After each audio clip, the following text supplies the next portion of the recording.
2005년도 타임즈에서 선정한 올해의 인물로는 미국의 유명한 가수인 보노와 마이크로소프트사 회장인 빌 게이츠 그리고 그의 아내 메린다 게이츠가 선정되었습니다. 보노라는 사람은 우리는 잘 모르는데 미국에서는 아주 인기가 많은 모양입니다.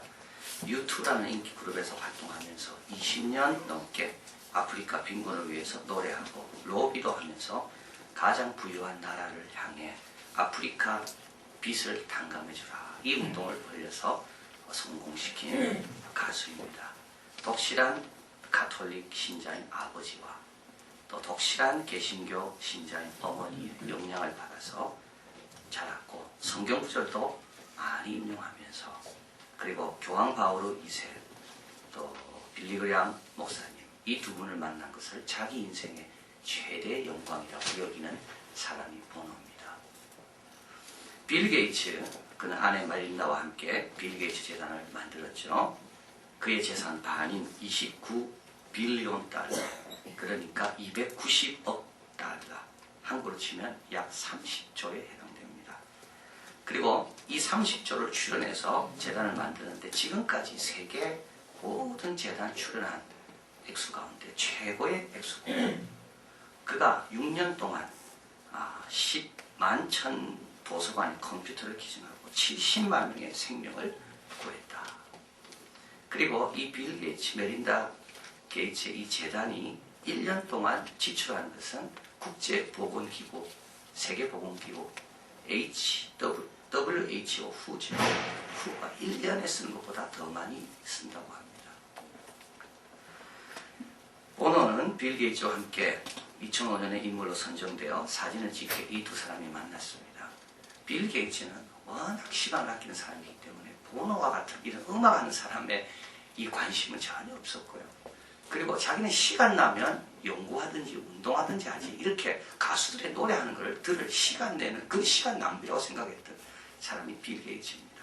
근데 이 둘이 만났습니다. 사진을 찍기 위해서요. 이때 보노가 빌 게이츠를 향해서 이렇게 말했습니다. 당신은 세계를 두 번 변화시켰습니다. 한 번은 마이크로소프트사를 통해서 또 한 번은 29조나 되는 돈을 기부한 것으로. 그러나 두 번째 변화를 통하여 세계는 당신에게 더 고마워할 것입니다. 이들을 소개하면서 타임즈는 이렇게 말하고 있습니다.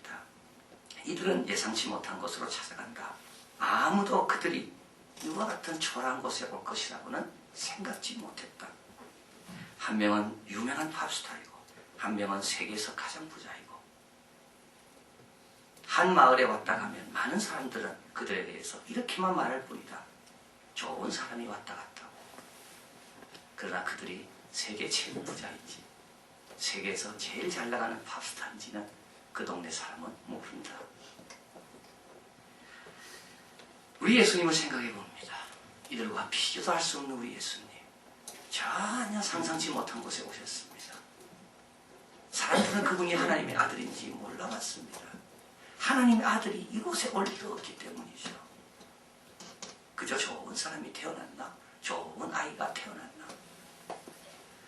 그런데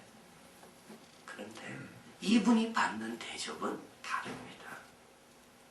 아무리 초라한 곳에 태어났다 할지라도 아무리 남을 위해 섬기게 왔다 오셨다 할지라도 예수님이 받으시는 경배는 세상 누구에게 줄 수 없는 최고의 경배를 예수님은 받으신다는 겁니다. 예수님은 섬기러 왔기 때문에 우리가 아무렇게 해도 된다 그분이 절대 아닙니다. 예수님은 섬기러 오셨지만 그 섬김을 받는 우리는 예수님을 하나님의 자녀로 하나님의 아들로 하나님으로 경배해야 된다는 겁니다. 오늘 동방박사는 그걸 우리에게 이야기하죠. 동방박사들이 그 먼 길 온 이유는 하나님의 아들이었기 때문에 온 겁니다. 헤로드 왕이 태어났다고 왔겠습니까? 아닙니다. 동방박사들이 보배합을 열어 예물을 드린 것은 그분이 하나님의 아들이었기 때문에 그런 예물을 드린 겁니다.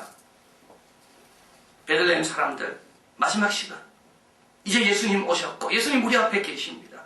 우리도 어떻게 예수님을 섬겨야 됩니까? 어떻게 경배해야 됩니까? 여러분 합리화시키면 안 됩니다. 이 정도 해도 예수님은 부자니까 예수님은 다 하실 수 있으니까 이 정도 그렇지 않습니다. 성경에는 동방박사를 통하여 예수님은 어떻게 경배받으셔야 되는가? 아무리 말구에 태어나시고 목수의 아들로 태어났다 할지라도 우리 예수님은 어떤 경배를 받으셔야 되는가? 그 오늘 본문에서 이야기합니다. 오늘 본문에서 동방박사들이 나오죠. 동방박사들이 누굽니까? 참 이건 어려운 문제입니다. 어저께도 퀴즈가 동방박사는 몇 명이었습니까? 3명이었다 했는데 틀렸다 그랬습니다. 맞습니다. 동방박사는 몇 명인지 모릅니다. 3명이라고 추측하는 이유는 왜 그럴까요? 선물이 셋이었기 때문에 그렇습니다. 여러분 이게 중요합니다. 하나님께 정성을 바친 그 숫자가 중요하다는 거죠. 아무리 많이 와도 하나님께 정성을 바치지 않으면 어떻게 보면 숫자에 안 들어갈 수가 있습니다. 왜 3명이라고 생각하는가? 왜 황금과 유황과 몰약을 각자 하나씩 들었다고 생각하는가? 그 선물이 3개였기 때문에 그렇습니다. 동방박사가 누굽니까? 동방박사는 원래 이 뜻은 박사라는 와이즈맨이라는 뜻이 아니라 매지라는 뜻입니다. 매지. 매지가 뭘까요? 이 매지로부터 파생된 말이 매지션입니다. 마술하는 사람이죠. 근데 원래 이 매지라는 사람들은 이렇게 마술하는 이런 나쁜 사람들이 아닙니다. 정성가 뭐 이렇게 술객들 이런 사람들이 아닙니다. 매지라는 사람은 누구냐 하면 페르시아 제국에 있는 한 조그만 민족을 가리킨다고 합니다. 이 민족은 페르시아를 대항해서 자기 독립을 하려고 하다가 완전히 실패하게 되고, 그러나 이 매지라는 이 그룹의 민족들은 너무 총명하고 똑똑했기 때문에 페르시아에서 이들을 없애지 않고 페르시아 왕을 돕는 그런 역할을 맡겼다는 것. 그래서 이들은 전문가들입니다. 이들은 학문하는 사람들입니다. 이들은 별을 관찰하는 사람입니다. 그래서 이들은 어떻게 보면 오늘 같은 이런 뭐 이렇게 매지션처럼 남을 속이고 없는 것 있게 하고 그런 사람들이 아니라 진지하게 탐구하고 연구하고 생각하고. 그래서 오늘 우리는 성경을 뭐라고 번역했습니까? 이들을 박사라고 번역했습니다. 그런데 이 동방박사가 초대교회는 목자들보다 더 유명했다고 합니다. 동방박사를 더 쳐준 겁니다. 예수님의 탄생과 관련해서 항상 등장하는 사람은 동방박사였습니다. 그런데 최근 들어와서는 동방박사들을 밀어냈다는 거죠. 왜냐하면 이 별이 움직였다는 구절 때문에 그렇습니다. 별이 어떻게 움직일까? 그거는 불가능해. 동방박사 이야기는 어떻게 보면 꾸며낸 이야기야. 그래서 동방박사가 목자들 나오기 200년 전부터 카타콤의 벽화에 그려지기 시작했는데, 동방박사와 목자들이 함께 나왔지만 그러나 항상 동방박사는 주연이었고 목자들은 조연이었는데, 오늘날 우리는 이 별 때문에, 별이 움직일 수 없다는 이런 고정관념 때문에 우리는 동방박사 이야기를 귀하게 여기지 않는다. 레이먼드 브라운은 이야기했어요. 여러분, 별이 못 움직일까요? 여러분, 하나님이 인간이 된 것처럼 그렇게 엄청난 게 있습니까? 별이 못 움직인다는 건 뭡니까? 질서와 자연 법칙에 따라 움직여야 된다는 겁니다. 별이 움직이면 엄청난 일이 일어난다는 거죠. 그러나 질서와 자연 법칙을 더 근본부터 흔들고 깬 게 있는데, 그게 뭐냐면 하나님이 인간이 되신 겁니다. 그걸 우리가 믿는다면 별이 움직이는 것 어찌면 아무것도 아닙니다. 동방박사, 오늘 우리에게 어떤 것을 가르쳐 줍니까? 동방박사는 두 가지입니다. 하나는 우리 예수님은 이방인의 경배를 받으시는 모든 인류의 구원자다. 또 한 가지는 오늘 우리가 살펴보려고 할, 예수님께 경배하려면 동방박사처럼 경배해라. 어떻게 경배합니까? 동방박사는 예수님이 있는 곳을 찾아옵니다. 동방박사들은 자기가 있는 곳에서 예수님 경배하지 않습니다. 여러분, 항상 나보다 더 뛰어나고 위대한 사람을 만나러 갈 때는 그 사람 위주로 시간을 정하고 그 사람 위주로 장소를 정합니다. 우리 인간도 그렇습니다. 부족한 사람이 내한테 오십시오. 그거는 말이 안 됩니다. 어디 계십니까? 어느 시간이 편합니까? 내가 그곳에 가겠습니다. 동방박사들이 그렇습니다. 예수님 어디 계시는가? 별이 인도한 대로 갑니다. 근데 여러분, 별의 인도를 받는다는 게 그게 생각보다 어렵습니다. 얼만큼 별이 인도할지 모릅니다. 그렇잖아요. 이게 한 달이 될지 1년이 될지 10년이 될지. 별의 인도함을 받다가 별이 사라지면 어떻게 됩니까? 그렇죠. 별의 인도함을 받으려고 하는데 별이 구름에 가리면 어떻게 됩니까? 별의 인도함 따라 가다가 우리 집안에 모든 이루어오는 것들이 다 어렵게 되면 어떻게 됩니까? 거의 모든 것의 역사라는 책을 보면 초기 천문과학자들은 별 관측을 위해서 얼마나 많은 노력을 했는지 알게 됩니다.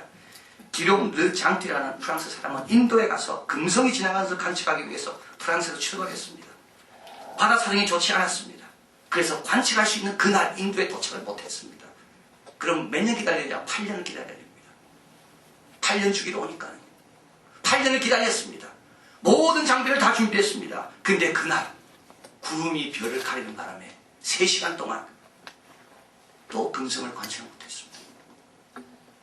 너무 낙심돼서 병에 걸리고 간신히 집에 왔습니다. 집에 오니까 집안 식구들은 다 그가 죽은 줄 알고 사망신고 내고 자기 재산 가족들이 다 나눠 가졌다는 거죠. 별을 따라간다는 게 그런 겁니다, 여러분. 별을 따라간다는 게 뭡니까? 거기가 얼마나 험한지, 거기가 쉬울지 어려울지. 예수님 섬기는 게 그렇게 섬기는 겁니다. 다 계산해보고 쉬우니까 가겠고 금방 갈 거니까 가고, 그거는 예수님을 만나러 가는 자세가 아닙니다. 예수님을 만나러 가는 자세는 주님 만나면 너무 좋겠다 그 마음 안 하고 따라가는 거죠. 그런데 여러분, 가면서 어떻게 될까요? 가면서 준비되는 겁니다. 가면서 예수님 사모하는 마음을 더 키웁니다. 가면서 은혜를 받습니다. 가면서 주님을 향한 내 뜨거움이 더 깊어집니다. 이스라엘 백성들이 북이스라엘이 남유다보다 잘 살았습니다. 나라도 훨씬 크고 부족도 10부족이나 됐습니다. 근데 왜 그들이 200년 빨리 멸망합니까? 예루살렘에 가서 제사를 지내야 되는데 자기 편하려고 단과 부엘세바 2군데 금송아지를 세우고 거기서 제사 지냈습니다. 여러분, 편한 길에 우리 신앙을 타락시킵니다. 어려워도 와야 되는 거죠. 주님이 기다리는 장소에 와야지만 주님이 경배를 받으십니다. 내 편한 곳에, 내 쉬운 곳에, 그곳에 있어서는 주님의 경배를 제대로 드릴 수가 없습니다. 시편 84편. 주의 집에 오는 자에게 주님께서 이렇게 도와주시겠다고 말씀합니다. 저희는 눈물 골짜기로 통행할 때 그곳으로 많은 샘의 곳이 되리라며 이른 비로 은택을 입히나이다. 저희는 힘을 얻고 더더 나아가 시온에서 하나님 앞에 각기 나타나리라.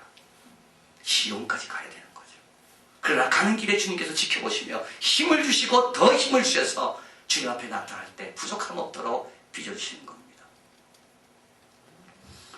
2005년 가장 인기 있었던 책, 그 중에 하나가 마시멜로 이야기입니다. 여러분 혹시 읽어본 분 계실지 모르겠는데, 이 책의 저자는 말합니다. 어릴 때 마시멜로를 가지고 실험실에서 실험을 하는데, 이 마시멜로라는 게 뭐냐면 솜사탕처럼 말랑말랑한 겁니다. 그래서 아이들이 너무 좋아하는 게 마시멜로입니다. 이걸 입에 넣으면서 한 먹습니다. 달달하고요. 그런데 실험을 할 때 아이들에게 15분 동안 시간을 줍니다. 너하고 마시멜로 둘만 남겨두고 내가 15분 후에 올 텐데 네가 이 마시멜로를 참고 안 먹으면 내가 마시멜로 하나 더 줄게. 그리고 이제 떠나가는 거죠. 그리고 15분 있다 봅니다. 근데 아이들은 괴로워서 그걸 먹어버리는 아이가 있고, 어떤 아이는 꼭 참고 15분을 기다립니다. 기다리는 아이는 2개를 받고 못 기다리는 아이는 먹은 걸로 끝납니다. 그런데 10년 뒤에 또 실험을 했습니다. 검사를 했습니다. 마시멜로를 먹은 아이와 기다리는 아이. 성공한 사람들을 보니까 기다리는 사람들은 성공하더라는 거죠. 여기서 저자는 이렇게 말합니다. 꿈을 이루기 위해 조건을 변화시켜야 하는데 많은 사람은 꿈보다는 조건 변화시키기가 힘들기 때문에 꿈을 변화시킨다는 겁니다. 좋은 꿈을 꿨지만 왜 성공하는 사람이 소수인가 하면 그 성공을 위해서 변화해야 되는데 이 변화가 힘드니까 성공의 꿈을 바꿔버린다는 겁니다. 대부분 사람이 그렇게 살아간다는 거죠. 그러나 성공한 사람은 꿈을 위해 현실을 바꾸는 사람입니다. 그래서 그는 이렇게 이야기합니다. 사람들은 성공의 원칙보다는 실패하지 않는 원칙에 너무 철저하게 매여 있다. 이렇게 하면 성공할 거고 이렇게 하면 실패할 건데, 이렇게 하면 실패할까봐 이 두려움에 너무 매여서 성공의 원칙을 따르지 못한다는 거. 이렇게 하면 안 되면 어떻게 하지? 저기 너무 멀면 어떻게 하지? 가다가 너무 괴로우면 어떻게 하지? 중간에 구름에 가리면 어떡하지? 안전한 길을 택하자. 실패하지 않는 원칙입니다. 여러분, 주님이 계신 곳으로 와야 됩니다.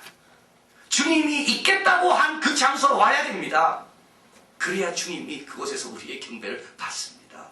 내 편한 곳에 누워서 내 편한 곳에 앉아서 죄 속에 파묻혀서 주님을 만날 수가 없습니다.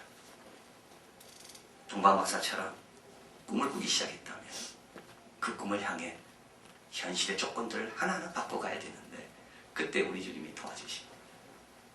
우리 주님이 역사하십니다. 그래서 오면서 주님을 경배하는 겁니다. 출발하면서부터 우리 주님은 경배를 받으시는 겁니다. 동방 박사님도 얘기합니다. 두 번째로 주님을 경배하기 어떻게 해야 됩니까? 예물을 드려야 됩니다. 동방 박사들은 아기 예수께 올 때 그냥 빈손 들고 오지 않았습니다.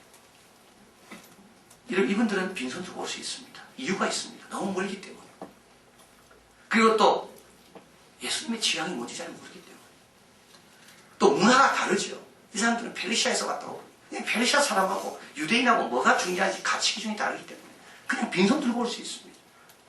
그런데 이들은 들고 옵니다. 그래서 들고 온 게 귀합니다. 안 들고 와도 되는데 들고 왔기 때문에 귀한 겁니다.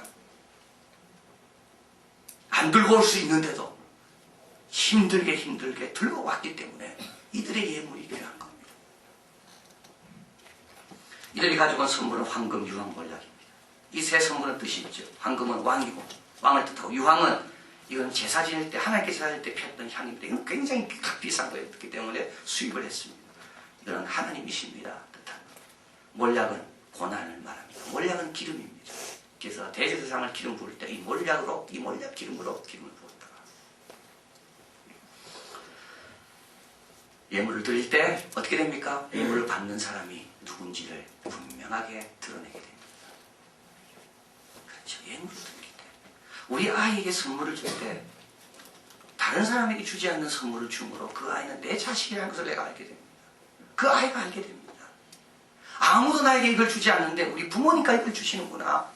그 선물을 받을 때 내가 나는 이런 자구나 알게 됩니다. 이 선물이 계시하는 거죠. 선물은 계시하는 겁니다. 내가 뭘 드릴 때 이것이 선물 받는 분이 누군지를 계시합니다. 동시에 내가 선물을 드릴 때 내가 그분에 대해서 어떻게 생각하는지를 계시합니다. 내가 예수님께 귀한 걸 드리면 드릴수록 예수님은 나에게 너무 귀한 분이라는 것을 계시합니다. 선물은 속이지 않습니다. 우리의 입술은 속입니다. 주님입니다. 얼마나 우리가 주라고 고백합니까? 그러나 주님을 위해 내놓는 걸 보면 우리에게 주님은 주님이 아닙니다. 선물은 속이지 않습니다. 동백박사들은 보배합을 열었다고 합니다. 여러분 보배합에는 아무거나 넣지 않죠. 정말 귀중한 것을 보배합에 넣습니다. 꼭 필요한 거, 가장 아껴두고 싶은 거, 그걸 열었습니다. 그거를 드리는 겁니다. 우리 주님은 말구에 오셨습니다. 우리 주님은 목수야들 오셨습니다. 그러나 여러분, 우리 주님은 여러분의 보배 합을 열어 바친 분입니다. 그걸 받기에 합당한 분이시고 또 우리도 그렇게 사랑한다고 고백했던 분이기 때문에 그렇습니다. 오늘 본문에 의하면 새 선물이 나옵니다. 그래서 새 사람이라고 부르는 겁니다. 이는 모두가 다 드릴 게 있다는 겁니다. 평균적인 게 아니라 모두에게 귀중한 것을 주님께 드릴 것이 다 있다는 거죠. 요란한 고프드가 적은 1907년 한국교회를 휩쓴 성령의 불길, 이 책에 보면 이런 제목이 있습니다. 많이 바치지 못해 울고 있는 한국교인들. 선교사님이 말했습니다. 한국교회 성도들은 너무나 많이 헌금을 해서 헌금에 관해 굳이 말할 필요가 없다. 교회 대지를 사야 하는데 선교사님이 기약을 했습니다. 성도들이 말합니다. 선교사님 우리 형편을 몰라서 그러신데 우리는 감당할 수 없습니다. 이를 지켜보던 한 여성들이 나섰습니다. 남자들에게 그런 계획이 없다면 우리 여자들이 이걸 하겠다고. 노추전자, 노추발, 노수저 다 팔았습니다. 30달러를 모아 교회 대지를 구입했습니다. 한 교회에서 부채가 있었습니다. 그런데 한 가난한 성도가 돈을 가져왔습니다. 선교사님 너무 놀라 이 많은 돈 어디서 났냐고 물었습니다. 이 가난한 사람이 이렇게 말했습니다. 염려할 거 없습니다. 이는 깨끗한 돈입니다. 부채를 다 갚았습니다. 몇 주 지나 선교사님이 순회하는데 종전에 그 돈을 바친 그 집 근처에 가게 되었습니다. 쟁기를 끌고 있습니다. 아들이 소 대신 쟁기에 올라 쟁기를 끌고 뒤에서 늙은 아버지가 조정을 하고 있습니다. 선교사님이 묻습니다. 그 노새는 어떻게 되었어? 예수 그리스도의 교회가 세상 사람들에게 빚을 지고 있는 것을 내가 참아볼 수 없어서 내 노새를 팔아 청산했습니다.